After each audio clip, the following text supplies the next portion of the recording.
Bible చెప్తుంది ఏంటి తెలుసా? హృదయం అనే ద్వారం దగ్గర నిలబడి తలుపు తట్టుచున్నాం. నా స్వరం ఎవరైనా విని యేసయ్యా నన్ను మార్చవా అని అడిగితే లోనకొచ్చేది నేనే అని అంటున్నాడు. దీని గురించి ఒక చిన్న మాట చెప్పి నేను ముగిస్తాను. ఈ వచనం మీద హృదయం అనే ద్వారం దగ్గర నిలబడి తలుపు తట్టుచు ఉన్నాం, ఎవరైనా నా స్వరం విని తలుపు తీస్తే నేను లోనకు వస్తా అనే వచనం మీద పెయింటింగ్ కాంపిటీషన్ పెట్టారంట. Painting competition.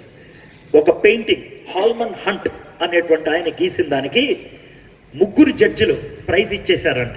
3 జడ్జిలు నిర్ధారించి పాయింట్లు బట్టిగా 3 ఒక్కొక్కరికి 10 పాయింట్లు, 27 పాయింట్లు వచ్చాయి. 30కి అతనికి ఫస్ట్ ప్రైజ్ ఇచ్చేశారు. అయితే 2 10 పాయింట్లు ఇచ్చారు, ఒక అతను మాత్రమే 7 పాయింట్లు ఇచ్చాడు. 7 పాయింట్లు ఇచ్చిన ఆయన అన్నాడంట, ఎక్కువ పాయింట్లు బట్టి ఈయనకి ఫస్ట్ ప్రైజ్ వచ్చింది, నేను కాదంటలేదు, కానీ ఈ పెయింటింగ్ నాకు నచ్చలేదు, ఈ పెయింటింగ్లో ఒక పొరపాటు ఉంది, అందుకే నేను 7 పాయింట్లు ఇచ్చాను అని అన్నాడంట.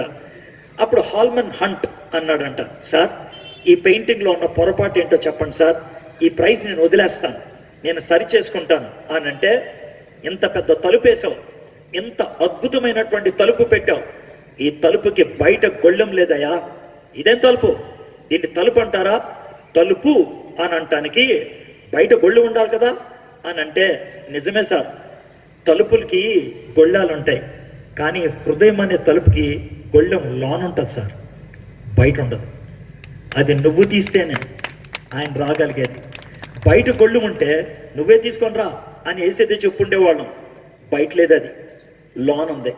నువ్వు తీస్తే ఆయన లోనకు వస్తాడు.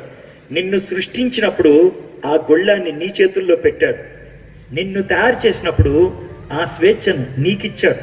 నీ ఇష్టం, తీస్తే లోనకు వస్తాడు, నీ జీవితాన్ని మారుస్తాడు, తీయకపోతే అడిగి అడిగి వెళ్ళిపోతాడు, నీ ఇష్టం అది కూడా.